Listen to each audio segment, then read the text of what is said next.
and thanks for joining Infosys earnings call for Q2 FY25. Joining us on this call is CEO and MD Mr. Salil Parekh, CFO Mr. Jayesh Rajka, and other members of the leadership team. We'll start the call with some remarks on the performance of the company, subsequent to which the call will be opened up for questions. Please note that anything we say which refers to our outlook for the future is a forward-looking statement that must be read in conjunction with the risks that the company faces. A full statement and explanation of these risks is available in our filing with the SEC, which can be found on www.sec.gov. I would now like to transfer the call to Salil. Thanks, Sandeep. Good evening and good morning to everyone on the call. We had a strong performance in Q2 with robust and broad-based growth, stable operating margins, strong cash generation, strong large deals, and increased employee headcount.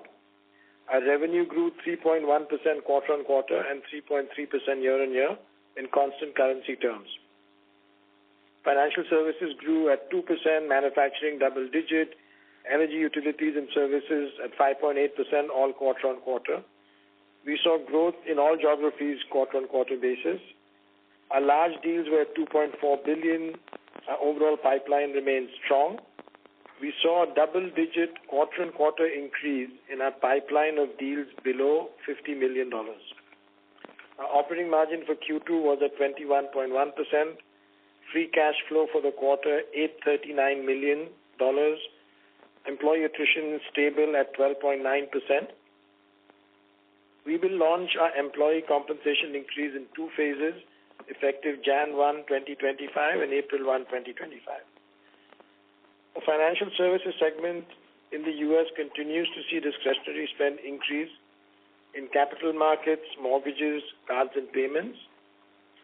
We've seen slowness in the automotive sector in Europe. Apart from these verticals, demand trends remain stable, with clients continue to prioritize cost takeout over discretionary initiatives. Our Q2 performance reflects our sustained strength and differentiation in the industry. We are deepening our work in generative AI. We are working with clients to deploy enterprise generative AI platforms, which become the launchpad for client usage of different use cases in generative AI.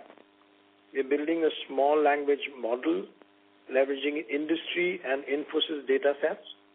This will be used to build generative AI applications across different industries. We've launched multi-agent capabilities to support clients in deploying agent solutions using generative AI. Our generative AI approach is helping clients drive growth and productivity impact across their organization. We are partnering with clients to build a strong data foundation, which is critical for any of these generative AI programs. One example, we're working with a logistic major using Topaz to power their operational efficiency improvements. Concurrently, we're supporting their digital transformation journey to help them deliver exceptional services for their customers.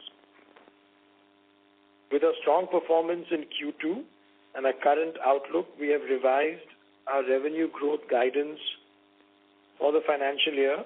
The new guidance is 3.75% to 4.5% growth in constant currency. Our operating margin guidance for the financial year remains the same at 20% to 22%. With that, let me hand it over to Jayesh. Thank you, Salil. Good morning, good evening, everyone, and thank you for joining the call.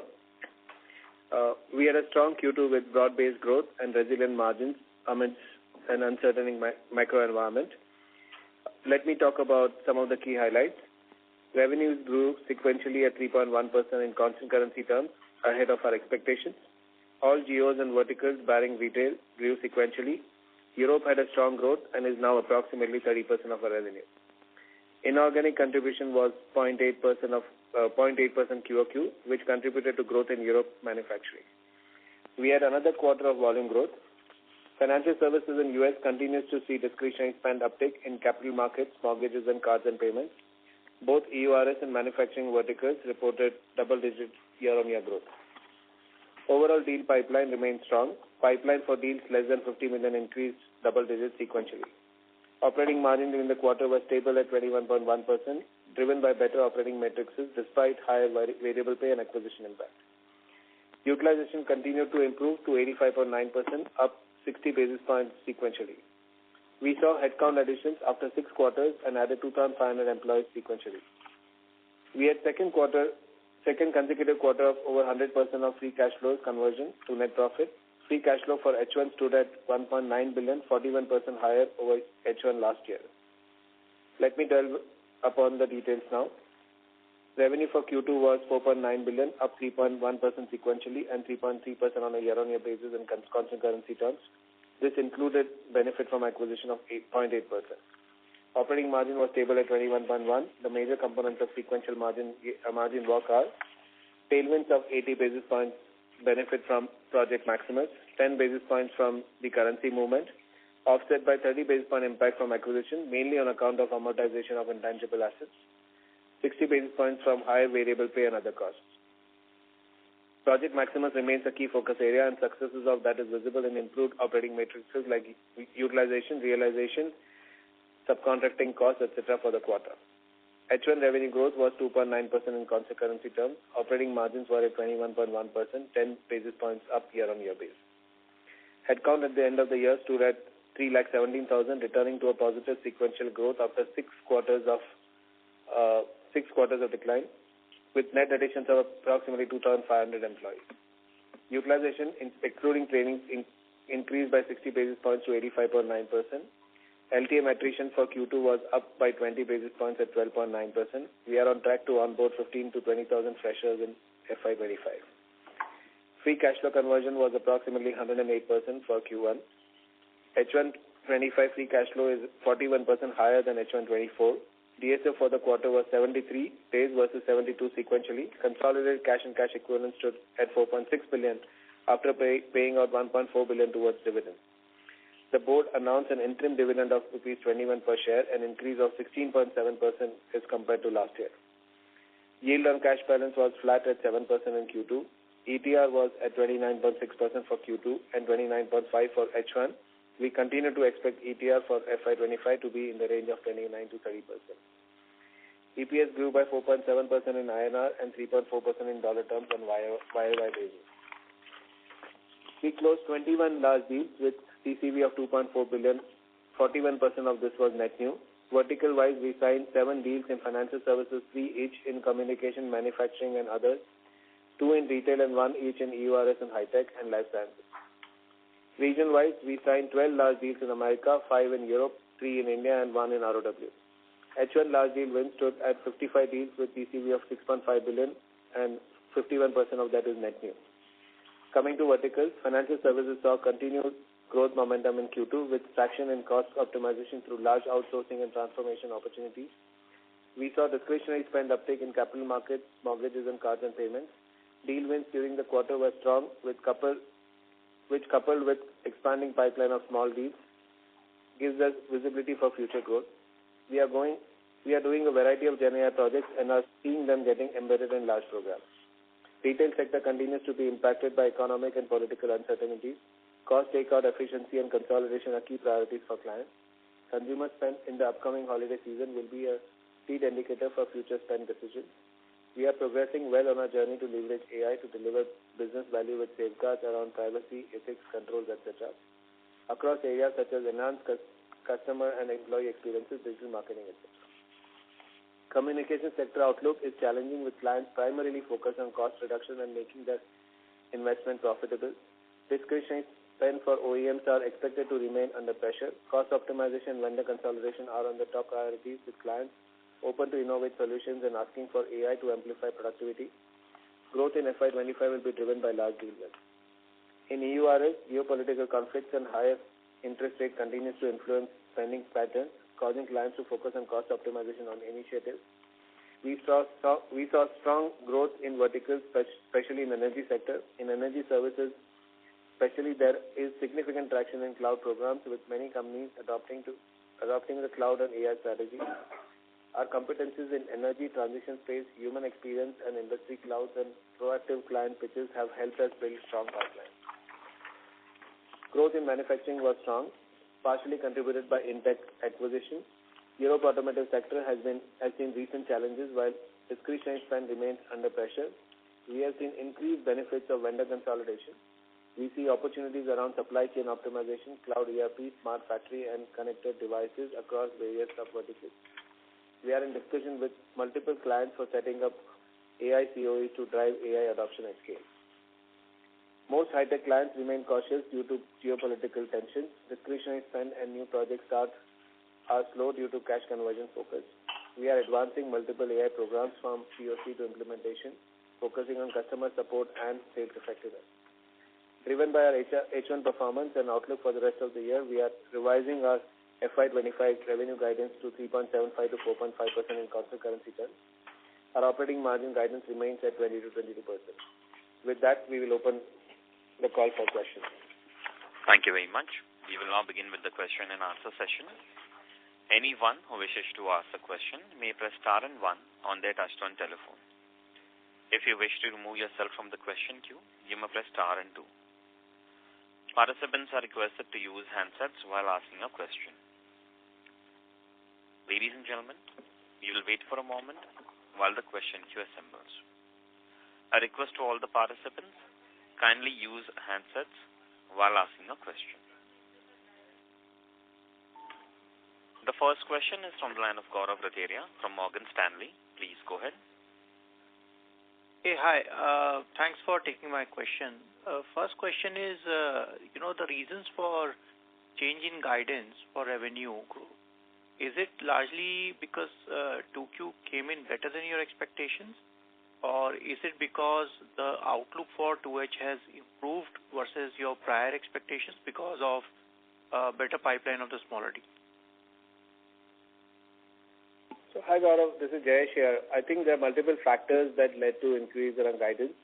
Of course, the H1 performance or the Q2 performance, as you said, and more importantly, the broad-based Q2 performance was one factor. We saw continued momentum in volumes as well as the momentum in financial services. Our increase in the smaller deals, which is less than $50 million deals, as we said earlier, which has had a strong double-digit growth. I think all of these factors contributed to increase in the guidance. Got it. Second question on GenAI adoption. Have you seen the GenAI actually triggering a large transformation project and leading to multi-million-dollar deal or multi-year deals? Just trying to understand that is this going to lead to a wave of larger IT spend and increase the overall addressable market for us? Hi, Gaurav. This is Salil. On generative AI, what we are seeing is first, we built the capability set, 3 examples that I shared of how we're doing it with platforms, with agents and a small language model. It's also very much focused on productivity and growth as clients are looking at it. So any of our large deals, now large deals today are not that much focused on transformation, more focused on cost and efficiency. So more of the GenAI focus is productivity. Any of the large deals that we're looking at, there's a generative AI component to it. Now, is it driving the large deal? Not in itself, but it's very much a part of that large deal. All right. And last question for Jayesh. What would be the tailwinds from margin point of view in the second half, which could help us to offset the impact of the wage hike? Thank you. So, Gaurav, just to put together all the headwinds and tailwinds, the headwinds will come from compensation increase in Q4 that we talked about. The Q3 and Q4 will have regular seasonality in terms of furloughs, in terms of lower working day and calendar, etc. And tailwinds would be all the things that we are doing in the Project Maximus, whether pricing, whether we are talking about role ratios, subcon optimization, etc. So all of those would be part of the same bucket of Project Maximus.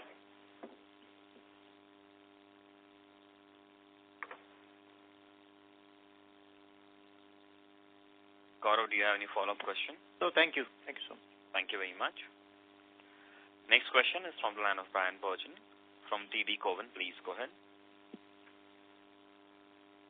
Hi, good. Thank you. I wanted to ask, just as you think about how you built the forecast forward and the discretionary view, aside from the improvement you've cited in U.S.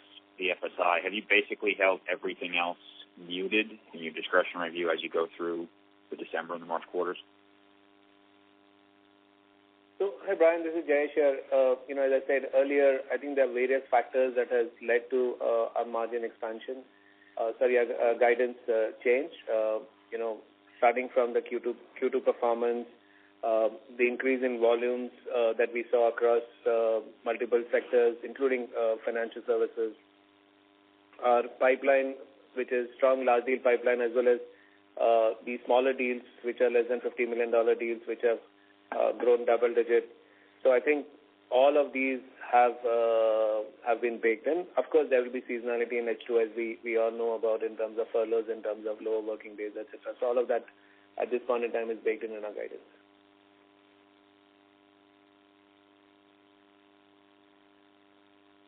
Okay, thank you. And then just follow up, just to make sure I understand the furloughs. How did you think about composing the furlough activity that you're embedding in the year end? Any different than what you saw from last year or historical levels? No, so we at this point in time have baked in the regular furloughs that we have seen over the last few years. Thank you. Thank you very much. Next question is from the line of Jonathan Lee from Goeham Securities. Please go ahead. Great. Thanks for taking our questions. Can you share further detail around what you're hearing in pricing conversations, both around new deals and any potential rescoping of deal terms, particularly given continued focus on cost optimization for clients? So, hi, Jonathan. This is Jayesh here. The pricing overall, the environment has remained stable. However, within the pricing environment, we've been able to make a lot of progress in terms of we're getting benefits on the track that we are running under Project Maximus, which is value-based selling. So many of those tracks have started kicking in benefits, which is visible in our numbers. If you look at our volume growth using a proxy of the headcount, you will see there'll be a delta between the revenue and the volume growth, which is contributed by the pricing significantly. Thanks for that color. And how should we think about large deal TCV momentum going forward? Are we seeing any changes to client preferences around the signing of large deals, perhaps maybe towards smaller deals, given some of what you called out around smaller deal strength? Hi, this is Salil. The large deals, the way we are seeing it is the pipeline remains quite good for us today. There's a much more focus on the cost, efficiency, automation, and consolidation type of work. These are lumpy, so in some quarters we see a little bit more, some a little bit less, but we don't see a change in that outlook for large deals. The point on the smaller deals that Jayesh shared was a little bit additive. We are seeing more activity there as well, which is different from what we had seen before. Thanks for the detail. Thank you. Next question is from the line of Vibhor Singhal from Nuvama Equities. Please go ahead. Yeah, hi. Thanks for taking my question. So, Salil, just wanted to pick your brains mainly on how the BFSI vertical is looking at this point of time. Post the interest rate cuts, has there been a change in conversation or any, let's say, the change in the approach of the clients towards discretionary spend that they might be picking up in coming quarters? How do you see that vertical play out? And then I have a follow-up. Thanks. So the financial services, we saw last quarter good improvement in discretionary spend, and we continue to see that in Q2. The discretionary spend is good. We also saw the results of some of the large U.S. banks look quite strong. We see still the focus is much more on the discretionary and then some cost efficiency program. We're still not seeing large transformation type of program, but given our scale and the needs that the banks have, and some of our clients where we are seeing good traction, the overall feeling when we look at financial services, whether it's capital markets, mortgages, cards and payments, we see good traction on the discretionary side. Got it. My second question was on the TCV side. The TCV on this quarter appear a bit on the softer side. Would you attribute that to anything specific? Is the client conversations at this point of time, are the clients pushing the deals out because of the pending U.S. elections? How would you read that, and how do you see the deal flow in the coming 2 quarters of the rest of the year? So we have not seen a change in the behavior from the Q1 to the Q2 in terms of the deal timelines and so on large deals. These are, at least in our experience from the past over multiple quarters, they're sometimes lumpy. We see some more, some quarters, some less, because they are large deals. That's where we are looking. So we don't see that at least we don't see any change in the data about it, including in the pipeline, which looks good as well. But you would have liked a better deal flow, I'm assuming, for the quarter. Do you see maybe Q3 or Q4 deal flow momentum picking up, or it again will depend on how the macro factors play out? It'll be both. So the deal flow is decent, but sometimes because the size of these deals is quite large, sometimes they bunch up in a quarter, sometimes they spread out a bit. Right. So we look at it a little bit more like over a half, over a full year when we look backwards, and that way we get a sense, because most of them, are driving revenue for the next several years. So it's not really like they convert into a quarterly movement. So we look at it more in that sort of a time horizon. Got it. Thank you so much for answering my questions. Just one question, if I could squeeze in for Jayesh. Jayesh, what is the thinking behind the pushing out the wage hikes to Q3 and, in fact, Q4 and Q1 of next financial year?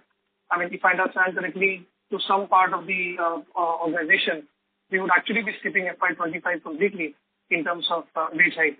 So is this got to do with the overall demand environment or the kind of hike that we had given last year, a breakup? Just wanted to pick your brains on that.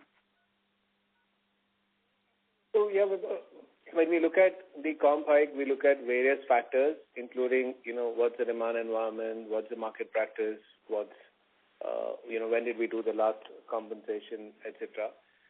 We have taken all of that into account. Our last comp increase was in November last year. So this is pretty much almost on an anniversary, if you look at it. So that's point number one. Point number two, if you look at within this quarter, we have increased our variable pay as well. So okay. That's another factor to consider as well. Yeah. Got it. Great. Thank you so much for answering my questions, and wish you all the best. Thank you. Thank you.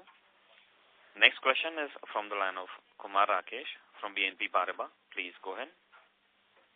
Hi, good evening, and thank you for taking my question. My first question was to understand how's the traction on your GenAI work. So you have the Topaz platform, which you have launched. You earlier had for cloud a similar platform, Cobalt, to build an accelerator to help customers adopt the new technology.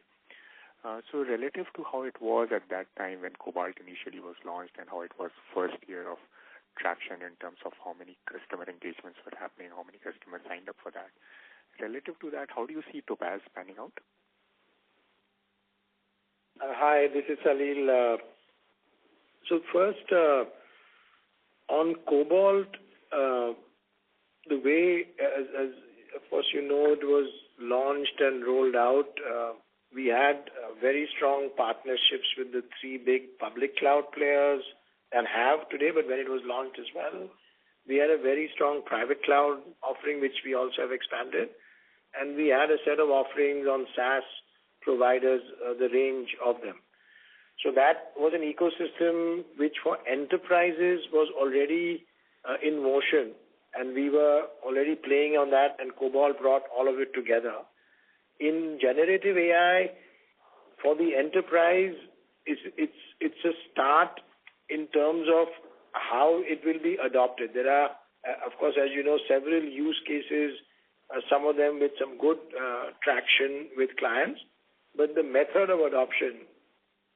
So what we have done here in Topaz, some of the examples that I shared, we have created a generative AI platform which can be rolled out across a large organization, and then the individuals in the organization start to build out their own Gen AI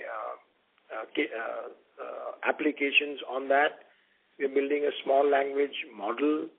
We have a multi-agent framework where the agents are doing, or a set of agents are doing full solutions to certain business processes or certain functions. So these are different ways that generative AI is being rolled out. It's difficult to compare in that sense the two. We see much deeper capability set that we've rolled out in generative AI today than what we see anywhere else. Our clients are giving us that same view. We're also seeing generative AI a lot in productivity, and especially in the deal flow we see today in cost takeout. And there, almost every large deal or significant deal even has some generative AI component related to productivity. So it's, while not the whole deal is generative AI, a part of the deal becomes generative AI. So it's a different way it's creating an impact from what we saw in the cloud space. And any insight on the customer adoption? How many customers have signed up for that? How many transactions are happening, or how many accelerators you have run on that? So there we have not publicly shared that for the generative AI. What we have shared are this approach we are taking, plus that our projects today are not a POC or proof of concept. They're actual projects, while they're small in revenue, are delivering impact in that space. Got it. Thanks for that, Salil. My second question was on, during the press conference, you did talk about the small language model for industry-specific use cases and the data that you are working on. My understanding is that at least the bigger models that we look around are either for consumer space or for enterprise, or generally for more of generic use cases, not for industry-specific use cases. So that this could be a wide space from the product perspective. So how do you want to position this in the end market? Would it still be just an accelerator built on top of what the other tools are there, or you would want to eventually look at this as a separate product as well? So here, first, if you step back, our views in enterprise AI, generative AI, large language models will also play a part. But in addition, we are working on a small language model, so it's not one or the other. The reason for the small language model, we believe we have some very good data sets within Infosys, and we are taking some, let's call it clean data sets from outside industry and so on.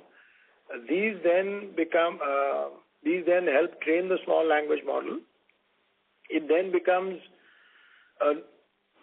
we are then building it for different industries, and it then becomes deployable in an industry for a specific client where they can build, or we can help them build on this small language model other business applications. So the idea is, it's a new one. We feel we have some level of leadership on that, and we have launched this to see where it ends up. Okay. So this will also work as an accelerator in deployment of AI applications. Is that fair? It will also be an accelerator. It will also be a foundation on which other business generative AI applications can be built by the client or by us for the client. Great. Thanks a lot, Salil, for answering the questions. Thank you. Next question is from the line of Rishi Jhunjhunwala from IIFL Institutional Equities. Please go ahead. Yeah, thanks for the opportunity. Just one question. So your growth in this quarter as well as last quarter has been fairly broad-based across verticals. There has been, the commentary that you've given also suggests that discretionary is seeing some sort of pickup in some verticals. But the guidance that you've provided for the second half effectively means that there is a considerable slowdown in the overall growth momentum. Now, I understand there is some bit of seasonality that comes through, but given the nature of broad-based growth that you've delivered, for 2 consecutive quarters at the midpoint of the guidance not having growth, seems to be a little bit counterintuitive versus what you have commented on the demand environment. So just wanted to understand how you're thinking about it. Hi, Rishi. This is Jayesh here. So if you look at what we have consistently said in the past is our H1 is going to be stronger than H2. H2 will have seasonality, which is furloughs, lower working and calendar day in Q3, and lower working and calendar day in Q4. So all of that is baked in the guidance. Our guidance philosophy hasn't changed. We run multiple models running up to the guidance, which define the bottom, midpoint, and the top end of the guidance, and we say it as we see it, right? So at this point in time, this is what we are seeing in terms of guidance. Got it. And just very quickly, given where your utilizations levels are right now, is it fair to assume that going forward, the hiring trend will largely reflect, how you end up growing on revenues as well, since a lot of the moderation on utilization is probably behind us? That's right, Rishi. Again, we've always maintained that 84-85% is our comfort level utilization. We are already above that, so we don't think at this point in time there's any significant headroom left on that. So most of the volume growth would come from the net hiring going forward. All right. Thank you so much. Thank you. Next question is from the line of Jamie Friedman from Susquehanna International Group. Please go ahead.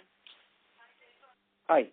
Congratulations on the continued improvement. But a number of the questions you're getting are about what your assumptions are about the seasonality of the year.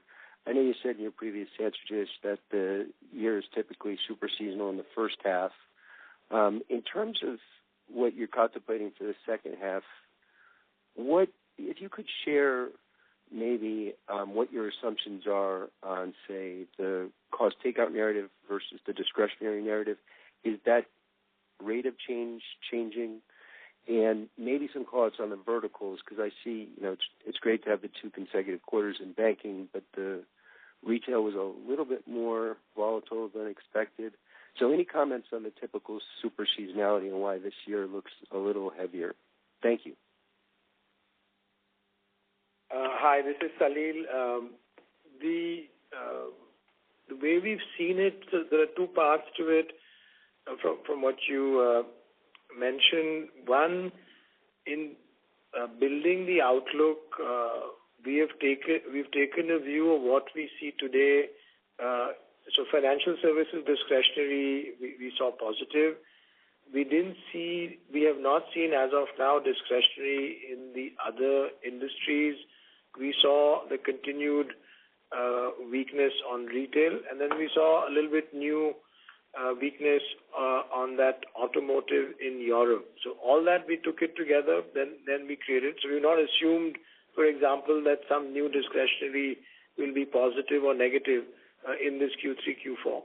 And the other part of seasonality, what Jayesh had shared earlier, one is the furloughs in our Q3, then is the calendar days situation both in Q3, and we have an additional little bit in Q4.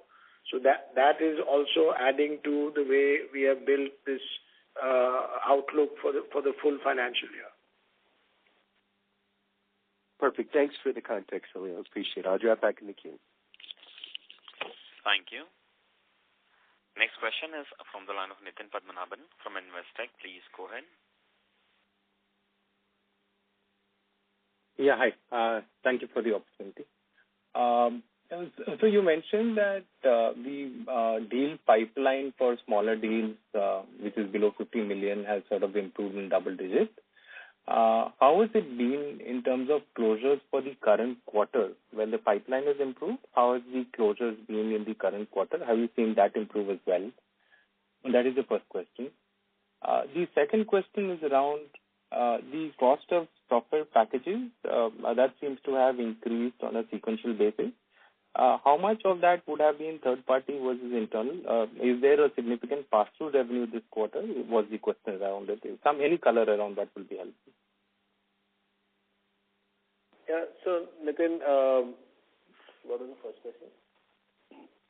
The closure rate. Yeah, so if you look at our large deal closures, I don't think small deals are large deal closures. We have not really seen a significant change in the decision-making process per se. As Salil said earlier, both our large deals pipeline still remains strong, and our smaller deal pipelines have increased double digits over the last quarter. But we haven't really seen a change in the decision-making behavior. By nature, these deals remain lumpy, right? So you will see quarters where you'll do more, and you will see quarters where you'll do lesser. Got it. So there's no, in terms of closures, there's no increase in closures in the current quarter. When the pipeline has improved, the closures on less than 50 million has not really improved in the current quarter. Is that the fair way to understand? I'm saying the closure in terms of the time taken to decision hasn't changed. So the decision-making process hasn't changed per se. There is no further delay or, delayed closure is what I meant, Nitin. Yeah, what I was asking was, in terms of the absolute closures in the current quarter, have they improved sequentially or year on year, is what I was trying to understand, in terms of the smaller deals. Yeah, so look, what we are talking about is Q3 pipeline, which has increased. So we'll have to see, how the conversion of that increases. But, if the pipeline increases and the win rates remain same, the closure will definitely increase. Right now, we haven't really given color on that, Nitin. What we are talking about is a pipeline. We see a significant increase at this point in time.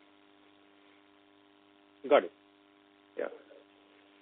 Coming to the second question on third party, Nitin, see, third party remains integral part of many of our large deals, and especially the mega deals. When you take over a large project from a client, where you're taking over the people, technology, the whole solution, you will have third-party costs that you'll incur, which could be hardware, software, licenses, etc., which will become cost to you and will become part of the revenue for the client, right? And this is both of that third-party, we take it from the third-party vendors and whatever cost that we incur as well. So it's all of that. We don't really break up, that cost further. So that's helpful. Thank you so much, and all the best. Thank you. Thank you. Next question is from the line of Abhishek Kumar from JM Financial. Please go ahead. Yeah, hi, good evening. Thanks for taking my question. I wanted to double-click on the nature of these smaller deals. Sorry to interrupt you. The audio is not coming clear. Can I request you to speak through the handset? Yeah, hi. I hope this is better. Yes, sir. Thank you. Yeah, so I just wanted to double-click on the nature of smaller deals. You had mentioned in the prepared remarks that discretionary spend is restricted to certain sub-segments of financial services.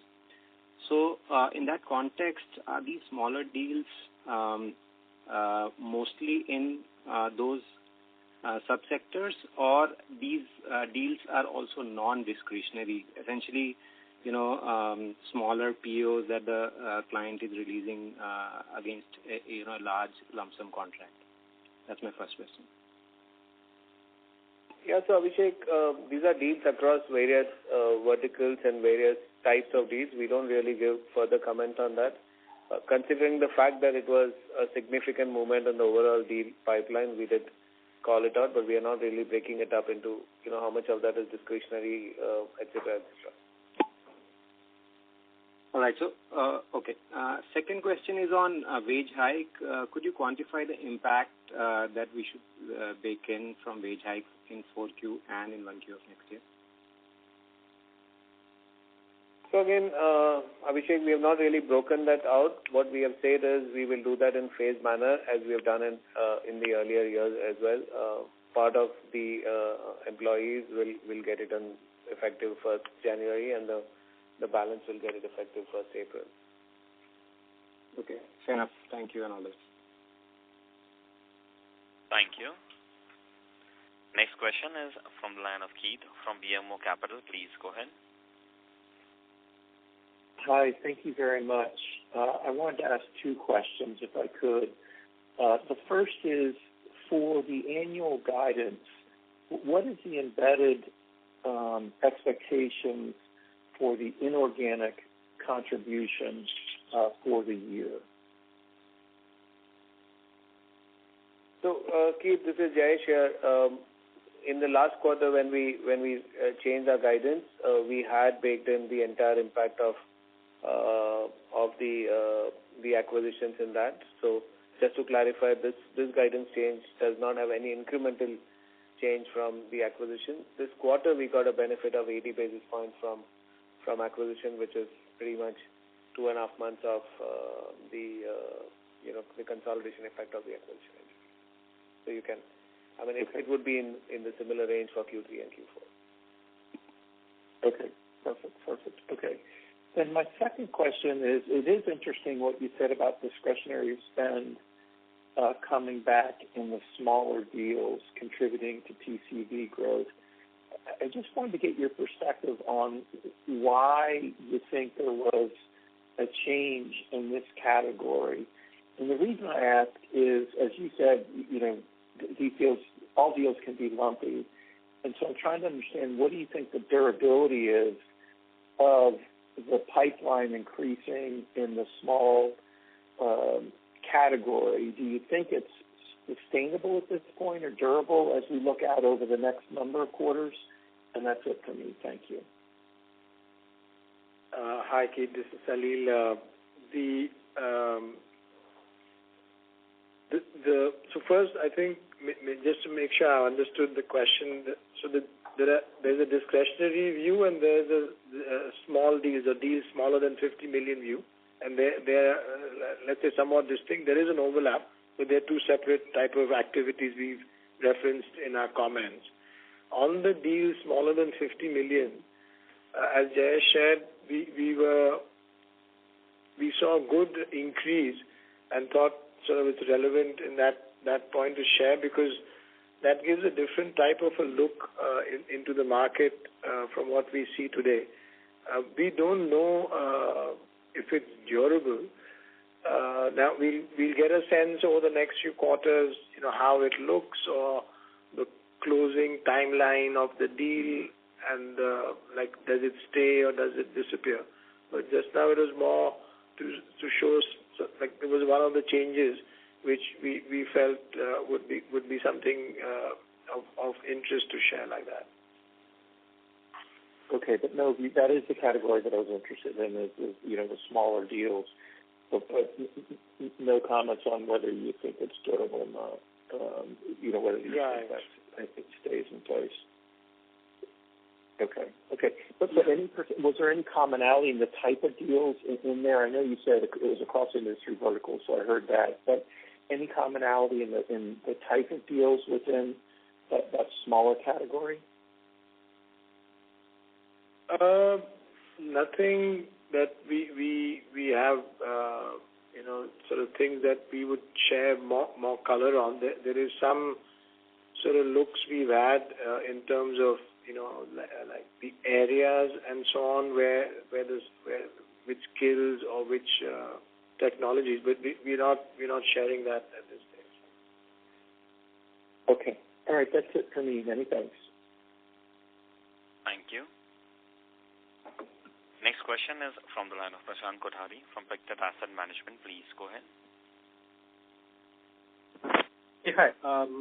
Thank you for the opportunity. My question is around the side, like on the new deal wins. This was a bit of a soft quarter, but that is okay. I'm more kind of concerned about the input on that, which is when I look at the sales and support employees, they've kind of gone down by 9% YY. Can you just explain what is happening? Is it more on sales or on support side, and why there has been such a large reduction? Because I would think that you still need to keep engagement with your customers high, so that as and when the discretionary demand picks up, then you can actually start winning projects also. So how do you kind of think about that versus obviously the short-term kind of margin management, which you might have been trying to do through this reduction on the employee side?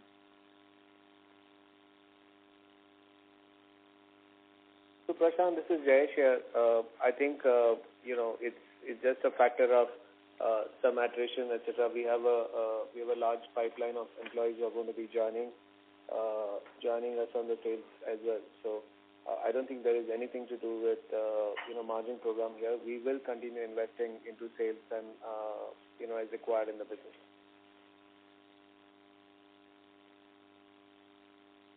So this is more of a temporary blip, is it? Like the number of salespeople will actually increase in the coming quarters. Yeah, and our sales cost has remained in terms of the dollar value of the cost. It's remained in the range of 4.5% over the many years. I think this is just a small blip. Okay. All right. Okay. Thank you much. Thank you.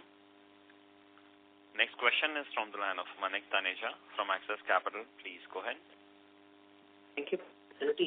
Question with regards to our segmental margin performance, if you could help us understand the factors that have driven the sharp decline in margins in verticals like energy, utilities, as well as other segment, and the improvement that we've seen on the manufacturing side. So hi, this is Jayesh here. There will be multiple factors that will play out across segments, in terms of utilization, in terms of on-site mix, in terms of the kind of business mix, etc., the deals that will ramp up intra-quarter. So there will be multiple factors that will play out.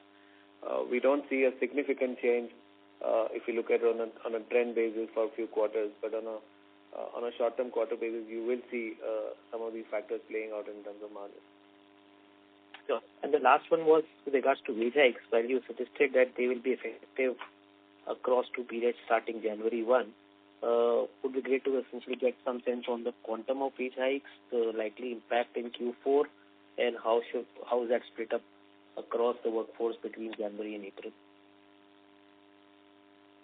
Yeah, so we haven't really spelled out quantum of the wage hike, Prashant, at this point in time.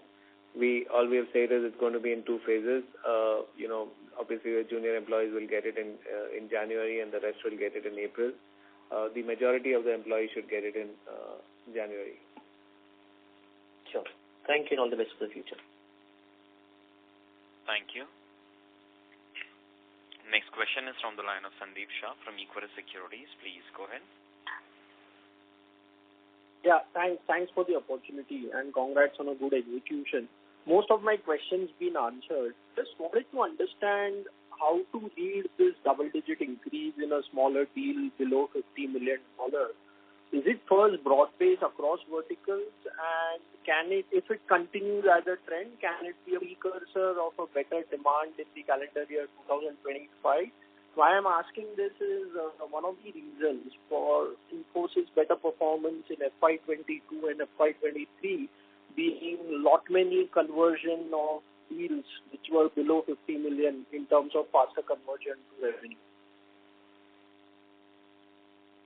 So Sandeep, the purpose of sharing this, as I said earlier, is we do share what we see, and that is what this was one of the important things we thought is important for the investors to understand, that we are seeing a change in the smaller deal pipelines, which directly, indirectly, in some way, represents the discretionary spend, etc. So that's point number one. The point number two, of course, if the win rate remains the same and we are able to convert that would reflect, in terms of revenue in the near term. That's at this point in time, it's just one data point.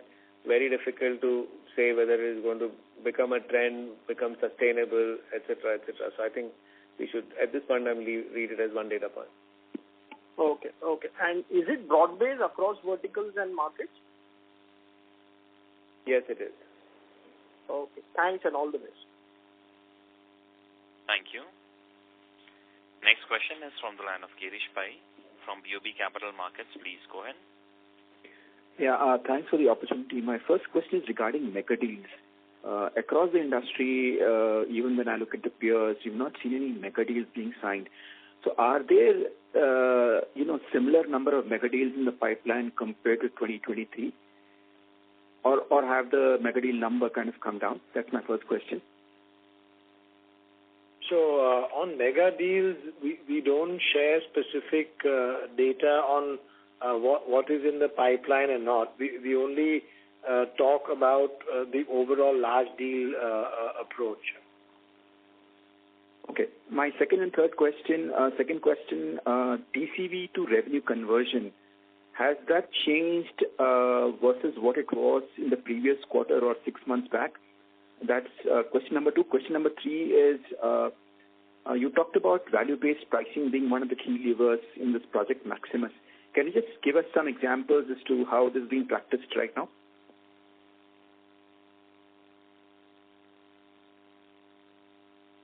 Yeah, so Girish, coming to your first question on conversion, we haven't really seen any significant change in terms of signing or in terms of conversion at this point in time.